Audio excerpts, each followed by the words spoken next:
Good morning, students. Hope you will be fine and taking a lot of enjoy nowadays online classes. Today we will study about the Newton's second law of motion. Application of Newton's second law of motion. In previous lecture we have studied till Newton's second law of motion and एक आपको हमने proof बताया था Newton second law of motion का, वो आपको समझ आ गया होगा। और उसके बाद हमने एक असाइनमेंट दिया था, मे बी वो असाइनमेंट भी आपने सॉल्व कर लिया होगा।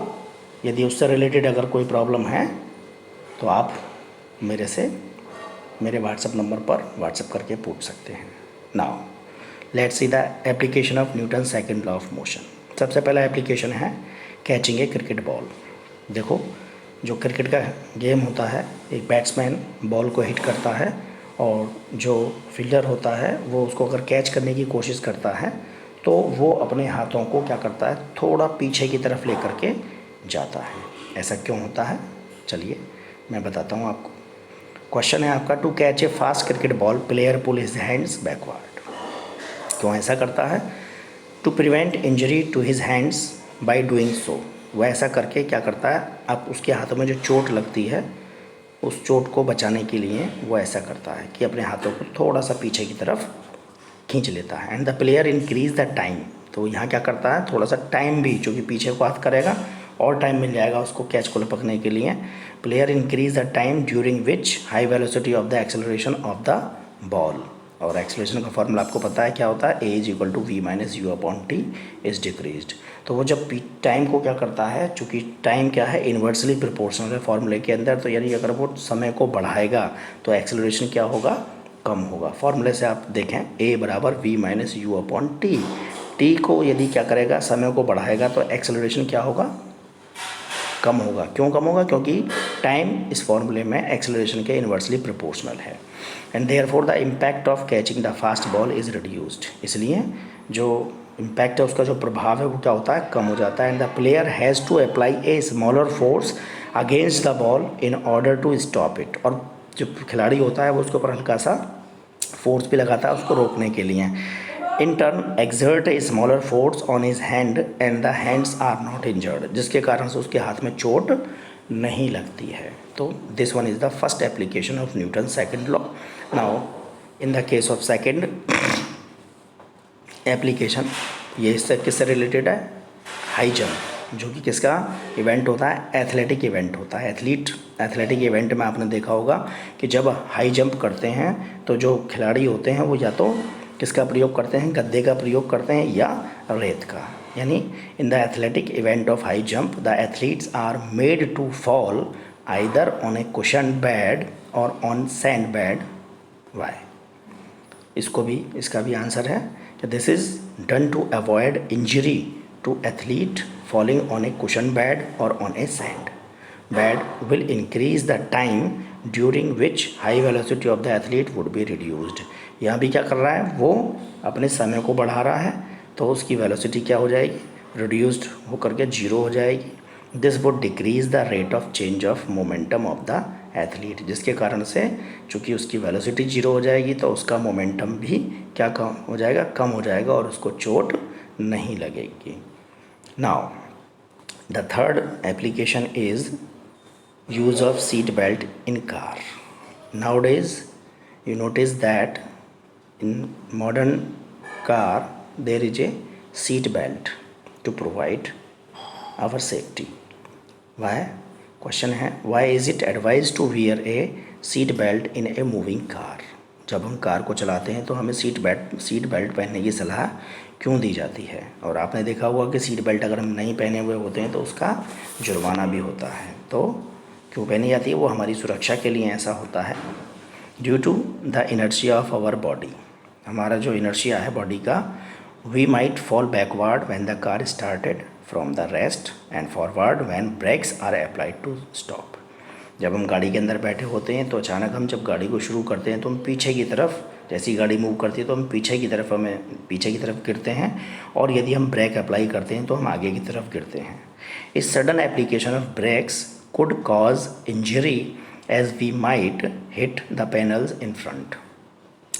यदि हम अचानक से एकदम ब्रेक लगा दें, गाड़ी हमारी चल रही है और अगर हम ब्रेक अप्लाई कर दें तो क्या होता है, चोट लगने की संभावना ज़्यादा होती है। क्यों? क्योंकि हम अचानक एकदम जा कर के सीधा हमारा जो सर है वो सामने लगेगा और ठीक है, चोट लगने की संभावना बढ़ सकती है। We must wear a safety belt. उसको बचाने के लिए हमें क्या करना है, सेफ्टी बेल्ट या जो सीट बेल्ट होती है उसको हमें पहनना है। ठीक है जी। नाउ तो these are the applications of Newton second law of motion. Now there is a important question that Newton's first law of motion is a special case of Newton second law of motion. ये बहुत बार पूछा गया है कि आप कैसे prove करेंगे कि न्यूटन का फर्स्ट लॉ जो है वो न्यूटन के सेकंड लॉ का एक स्पेशल केस है। आपने देखा होगा न्यूटन का सेकंड लॉ क्या है। According to Newton second law of motion formula होता है F = ma, और एक्सेलरेशन का फार्मूला अभी हमने ऊपर पढ़ा क्या होता है, v - u/t। तो a की जगह हमने क्या पुट कर दिया, v - u/t। फार्मूला हो जाएगा आपका mv - u/t। t की मल्टीप्लाई हम f से कर दी, F × t = mv - mu। अब वो कहता है कि अगर यहाँ कोई भी एक्सटर्नल फोर्स नहीं लगा हुआ है, यानी हम क्या पुट कर देंगे, F की वैल्यू को 0 पुट कर देंगे, तो आपका फॉर्मूला हो जाएगा mv - mu = 0। तो m क्या आ जाएगा, -mu को जब हम इसकी साइड चेंज करेंगे तो ये स्थान पे प्लस हो जाएगा, यानी बन जाएगा mv = mu, means v = 0। The body will continue to move with a same uniform velocity u। Prove the time t when no external force is applied on the body. यानी न्यूटन का second जो case है, Newton का जो first case है वो Newton first law of motion is a special case of Newton second law of motion. तो यहाँ वैल्यू को पुट कर देंगे, यानी यहाँ इनिशियल वेलोसिटी फाइनल वेलोसिटी किसके बराबर है, इनिशियल वेलोसिटी के ही बराबर है। ठीक है, तो यहाँ आपका कंप्लीट होता है Newton second law of motion. Now we will study about the Newton third law of motion. According to this law, to every action there is always equal and opposite reaction। प्रत्येक क्रिया के बराबर परंतु विपरीत दिशा में प्रतिक्रिया होती है। This one is the Newton's third law of motion। तो यहाँ अब तक हमने इस में आपके जितना भी अभी तक हुआ है उसमें तीनों लॉज और ठीक है जी हमने कंप्लीट कर दिए हैं। अगली वीडियो के अंदर हम न्यूटन की थर्ड लॉ के एप्लीकेशन देखेंगे। ठीक है, और एक और प्रूफ रह जाएगा मोमेंटम का, laws of conservation of momentum. बहुत इंपॉर्टेंट है, वो भी एग्ज़ाम के पॉइंट ऑफ व्यू से बहुत ही इंपॉर्टेंट है। उससे रिलेटेड एग्ज़ाम और न्यूमेरिकल उसके ऊपर पूछे जाते हैं। इससे पहले वाले उसमें जो होमवर्क आया था, असाइनमेंट आपको दिया गया था, मे बी वो आपने सॉल्व कर लिया होगा।